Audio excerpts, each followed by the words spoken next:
శ్రీలంకతో జరుగుతున్న తొలి టెస్టు తొలి ఇన్నింగ్స్లో భారత్ 178 పరుగుల భారీ ఆధిక్యం దక్కింది. శ్రీలంక జట్టు 79.4 ఓవర్లలో 284 పరుగులు చేసింది. తొలి ఇన్నింగ్స్లో 462 పరుగులు చేసిన భారత్ మంచి ఆధిక్యం సంపాదించింది. తొలి ఇన్నింగ్స్ రెండో బంతికే ఓపెనర్ ఫెర్నాండోను అవుట్ చేశాడు మహమ్మద్ సిరాజ్. ఇక దినేష్ చండిమల్ను మానవ్ సుతార్ కేవలం 4 పరుగులకే పెవిలియన్ పంపాడు. అలాగే 44 బంతులు 6 ఫోర్లతో 27 పరుగులు చేసిన లహీరును కూడా మానవ్ సుతార్ అవుట్ చేశాడు. ఇక కమెండో మెండిస్ 14, ధనంజయ డిసిల్వా 21 చేసి కుల్దీప్ యాదవ్ బౌలింగ్లో అవుట్ అయ్యారు. దీంతో 90 పరుగులకి 5 వికెట్లు కోల్పోయిన శ్రీలంక జట్టు ఆ సమయంలో డిక్వెల్లా సోనాల్, జునీషాతో కలిసి 6వ వికెట్కు ఏకంగా 146 పరుగుల భాగస్వామ్యం జోడించారు. 35.3 ఓవర్ల పాటు క్రీజ్లో పాతుకుపోయిన ఇద్దరు కూడా భారత బౌలర్ల సహనాన్ని పరీక్ష పెడుతూ చాలా పరుగులు సాధించారు. 115 బంతుల్లో 80 పరుగులు చేసిన నిరోషన్ డిక్వెల్లాని ప్రసిద్ధ్ కృష్ణ అవుట్ చేశారు. అలాగే వీరి భాగస్వామ్యాన్ని కూడా బ్రేక్ చేశాడు. ఇక సోనాల్, జునీషా 168 బంతుల్లో 4 ఫోర్లు 2 సిక్సర్లతో 100 పరుగులు చేసి సెంచరీతో ఆదుకున్నాడు. అయితే కరెక్ట్గా సెంచరీ చేసిన తర్వాత జడేజా బౌలింగ్లో అవుట్ అయ్యాడు.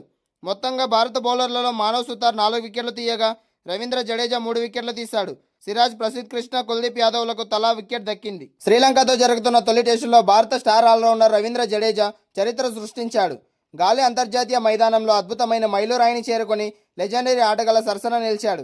ప్రపంచ క్రికెట్లో కేవలం 3 దిగ్గజాలకు మాత్రమే సాధ్యమైన ఈ అద్భుతమైన ఎలైట్ క్లబ్లో జడేజా అడుగుపెట్టేశాడు.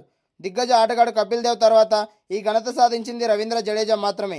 గాలే అంతర్జాతీయ స్టేడియంలో భారత్ శ్రీలంక మధ్య జరుగుతున్న తొలి టెస్ట్ మ్యాచ్ 3వ రోజున టీమిండియా ఆల్రౌండర్ రవీంద్ర జడేజా తన 350 టెస్ట్ వికెట్ పడగొట్టాడు. కేవలం బౌలింగ్లోనే కాకుండా బ్యాటింగ్లోనూ తన సత్తా చాటుతున్న జడేజా ఇప్పటికే టెస్టుల్లో 4108 పరుగులు పూర్తి చేశాడు. తద్వారా టెస్ట్ ఫార్మెట్లో 4000 పరుగులు చేయడంతో పాటు 350 వికెట్లు పడగొట్టిన అత్యంత అరుదైన ఆల్రౌండర్ల జాబితాలో చోటు దక్కించుకున్నాడు రవీంద్ర జడేజా.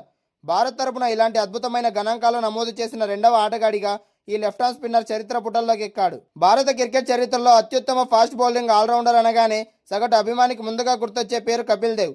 సుదీర్ఘ కాలం పాటు భారత జట్టు విజయాల్లో కీలక పాత్ర పోషించిన ఈ దిగ్గజం తన టెస్టు కెరీర్లో 5248 పరుగులు చేయడంతో పాటు 434 వికెట్లు పడగొట్టాడు. దశాబ్ద కాలం పాటు చెక్క చెదరకుండా ఉన్న ఆ రికార్డుకు ఇప్పుడు జడేజా చేరువయ్యాడు. భారత జట్టు నుంచి ఈ ఎలైట్ జాబితాలో ఇప్పటి వరకు కపిల్ దేవ్ ఒక్కడే ఉన్నాడు. 3వ రోజు ఆటతో జడేజా కూడా ఆ లోటును భర్తీ చేస్తూ తనదైన ముద్ర వేశాడు. బ్యాటింగ్ ఆర్డర్లో 7వ స్థానంలో వచ్చి విలువైన పరుగులు చేయడం, బౌలింగ్లో కీలకమైన భాగస్వామ్యాలను విడదీయడం జడేజాకు వెన్నెతో పెట్టిన విద్యగా మారింది. కెరీర్ ఆరంభంలో ఎన్నో విమర్శలు, ఒడిదుడుకులు ఎదుర్కొన్నప్పటికీ ఏమాత్రం వెనక్కి తగ్గకుండా ఎప్పటికప్పుడు తన ఆటను మెరుగుపరుచుకుంటూ తమ అత్యుత్తమ స్థాయికి చేరుకున్నాడు. కెప్టెన్గా జట్టును ముందుండి నడిపించడమే కాకుండా మైదానంలో ఇలాంటి అసాధారణ ఫీల్డింగ్తో సహచరుల్లో సరికొత్త ఉత్సాహాన్ని నింపాడు శుభ్మన్ గిల్. ఈ కళ్ళు చెదిరే ఫీల్డింగ్ ప్రస్తుత క్యాలెండర్ ఏడాదిలోనే అత్యుత్తమ క్యాచ్లలో ఒకటిగా నిలిచిపోవడం ఖాయమని నెటిజన్లు కామెంట్ చేస్తున్నారు. గాలే టెస్టులో టీమిండియా సారథి శుభ్మన్ గిల్ అద్భుతమైన ఫీల్డింగ్తో ఆకట్టుకున్నాడు. శ్రీలంకతో జరుగుతున్న తొలి టెస్టులో 3వ రోజు ఆటలో ఒంటి చేత్తో క్యాచ్ పట్టి మైదానంలో అందరికీ షాక్ ఇచ్చాడు. శ్రీలంక రెండో ఇన్నింగ్స్ సమయంలో కుల్దీప్ యాదవ్ వేసిన బంతిని కమిందో మెండిస్ ఎక్స్ట్రా కవర్స్ దిశగా గాల్లోకి లేపాడు.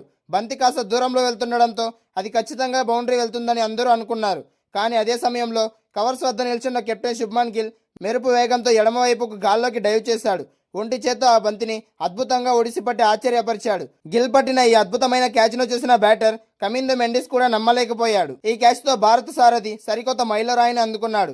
టెస్టు క్రికెట్లో గిల్కి ఇది 32వ క్యాచ్ కాగా కెప్టెన్గా 10 మ్యాచ్ల్లోనే 7 క్యాచ్లు తన ఖాతాలో వేసుకున్నాడు. పరిమిత ఓవర్ల ఫార్మెట్లో కూడా చురుకైన ఫీల్డర్గా పేరున్న గిల్ వన్డేల్లో 40, అలాగే పొట్టి ఫార్మెట్లో అంటే టీ20లో 9 క్యాచ్లు అందుకున్నాడు. భారత టెస్టు కెప్టెన్ల జాబితాలో దిగ్గజ వికెట్ కీపర్ మహేంద్ర సింగ్ ధోని 187 క్యాచ్లతో అగ్రస్థానంలో కొనసాగుతున్నాడు.